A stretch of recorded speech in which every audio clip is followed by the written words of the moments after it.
Ini pernah direncanakan oleh suami istri di masa lalu, dituliskan di dalam kitab yang sangat populer. Persoalannya, begitu ibunya mengandung, istrinya mengandung, lahir anaknya usia 2 tahun, maaf, mereka punya rencana, anak ini insya Allah kita akan didik jadi lebih baik, keluarga kita lebih baik, anak ini akan jadi ulama. Qadarullah usia 2 tahun ayahnya meninggal. Ini kisah nyata. Ibunya ingat, saya tetap pertahankan untuk berubah jadi lebih baik, walaupun ayah tidak ada, saya single parent, saya rawat anak ini sebaik-baik. Usia 4 tahun anak ini, maaf ya, terkena penyakit buta permanen. Hijrah tidak akan sepi dengan ujian. Suami meninggal, single parent, anaknya kemudian buta permanen. Apa yang dilakukan oleh ibunya? Ibunya tetap berpedoman, Allah pasti akan berikan yang terbaik. Anak ini kemudian terus didoakan, bangkit di malam hari, perbanyak kemudian tingkatkan ibadah. Ingat ya rumus ini, orang tua yang rajin ibadah maka boleh jadi kebaikannya akan diturunkan pada anaknya.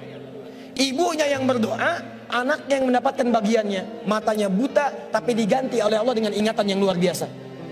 Kalau Anda bacakan satu kalimat, satu baris ini, satu lembar buku dibacakan oleh Anda satu halaman, maka seketika dia akan ingat seketika tanpa diulang, dengan titik, dengan komanya.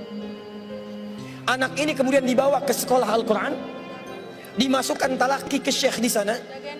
Syekh di situ kemudian membacakan pada saat itu surat Qaf, surah ke-50. Qaf dibacakan sampai akhir ayatnya. Anak ini anak yang paling kecil teman-teman, mata buta, gak bisa ngelihat. Teman-temannya berada di atasnya usianya, ada yang 6 tahun, 7 tahun, dia 4 tahun. Begitu selesai membacakan, kata syekhnya, lihat kalimatnya, man hafidha ala zahri qalbi, siapa yang hafal apa yang tadi saya bacakan, hafalan di dalam kepalanya, bukan di luar kepala. Hafal di luar kepala masih belum hafal. Kata syekhnya, hafal di dalam kepalanya. Tiba-tiba saat semuanya diam menyimpan tangannya begini, anak yang buta tadi mengangkat tangannya mengatakan, hafidtu ala zahri qalbi, saya sudah hafal. Syekhnya penasaran, kata syekhnya, bagaimana? Diambil anaknya ke depan, diminta baca, Masya Allah, bacaannya bukan hanya hafal, makhrajnya, sifat hurufnya, tajwidnya, semua mirip dengan syekhnya. Kata syekhnya, minal an tadrusul hadis, dari sejak sekarang ananda mesti belajar hadis, karena Quran itu dijamin kemudahannya, hadis yang tidak ada jaminan. Anak ini secara singkat, tinggal 1 menit, pulang ke rumahnya, diantar oleh asisten rumah tangga ibu tadi. Begitu nyampe di rumahnya, wajahnya gembira, mengatakan pada ibunya, Ummi, ibu, tadi saya dipuji oleh saya begini, ada kejadian begini, saya seperti ini. Kata anak ini, minal an uridul hadis, ma, sekarang saya pengen belajar hadis. Kata ibunya, ya bunayya iktafi bil Quran, anakku sayang, kamu punya keterbatasan, supaya kamu nggak capek sekarang Quran dulu, baru setelah itu hadis. Kata anaknya, lah, dia percaya pada gurunya, dia percaya pada keyakinannya, dia katakan, ma, saya pengen belajar hadis. Dia tinggalkan ibunya sambil meraba jalan begini ke kamarnya. Perhatikan baik-baik, begitu ibunya melihat, ingat kemudian dengan suaminya, ingat tentang rencana mereka, ingat tentang mereka punya rencana masuk surga bersama-sama. Teman-teman, ibunya langsung masuk ke dalam kamar, dia bentangkan sajadahnya di mihrabnya, dia salat 2 rakaat, dia bermohon kepada Allah. Saat sujud itulah dia tumpahkan segala keinginannya. Perhatikan kalimatnya. Rahasianya ada di Quran surah ke-17 ayat 110 sampai dengan 111, paling kanan sebelah atas. Ya Allah yal basir, yalladzi ala kulli syai'in qadir, a'id basirat ibni. Saya mau akhiri. Ketika tumpah air matanya dia katakan, ya Allah yang maha melihat, mohon kembalikan penglihatan anak saya. Yal basir, yalladzi ala kulli syai'in qadir, a'id basirat ibni. Begitu mengatakan kalimat itu, capek ketiduran. Kemudian pada saat itulah anaknya sedang mengulang surat Qaf di kamarnya. Begitu ibunya mengatakan ya basir, anaknya sampai pada ayat ke-22.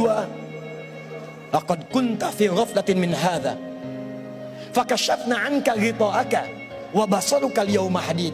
Ibunya menyebut ya basir, anaknya sampai di ayat wa basaruka al-yawma hadid. Dulu pandanganmu tertutup, sekarang kami akan buka, kamu akan melihat setelah ini dengan setajam-tajamnya. Ayat ini sebetulnya kemuliaan akhirat, tapi diturunkan mendapatkan kemuliaan dunia. Tiba-tiba setelah baca ayat ini, ibunya berdoa, bersamaan kalimatnya, tiba-tiba terbuka pandangannya. Anak ini bisa melihat kembali. Saking kagetnya dia lompat, dia kejar ibunya. Ummi laqad ra'ait. Ma, saya bisa lihat lagi. Ma, saya bisa lihat lagi. Ibunya kaget kemudian terbangun. Dia peluk anaknya, dia katakan, nah, mungkin kamu melihat bukan dengan hatimu. Kamu melihat bukan dengan matamu. Rubbama ra'aita biqalbik laisa bi'ainik. Mungkin bukan matamu tapi hatimu. Waktu habis. Kisah belum selesai. Tinggal 1 menit. Boleh 1 menit? Lihat sini. Kata anaknya, "Mah, saya melihat dengan mata saya. Ini mama pakai baju ini. Di sekitar kita ada benda-benda ini." Allahu Akbar. Ibunya kemudian yakin anak itu bisa melihat. Dipeluklah anaknya. Keduanya kemudian menangis. Dan ibunya sejak saat itu yakin bahwa anak ini punya kemuliaan besar di masa depan. Maka disekolahkanlah kemudian tempat-tempat terbaik. Belajar hadis terbaik. Diingat segalanya. Cepat luar biasa. Anak ini kemudian dikenal dengan luar biasa di masa depan. Nama anak ini adalah Muhammad. Bapaknya yang meninggal namanya Ismail. Kakeknya namanya Ibrahim. Kakek buyutnya Al-Mughirah. Eyang buyutnya Al-Bardizbah. Tinggal di kecamatan Ju'fah, di Kabupaten Bukhara, Provinsi Khorasan, negara Uzbekistan sekarang. Kelak di kemudian hari, dia dikenal dengan nama daerahnya Bukhara, dengan Al-Bukhari. Itulah kisah Imam Al-Bukhari.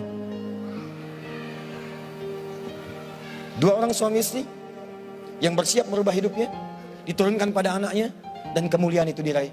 Saya yakin kalau Anda berhijrah malam ini, boleh jadi yang hafal Quran, mungkin anaknya, mungkin cucunya, mungkin turunan-turunan Anda. Tapi ketahuilah, ketika Anda punya peran di dalamnya, maka surga akan disiapkan untuk semua Anda satu keluarga besar.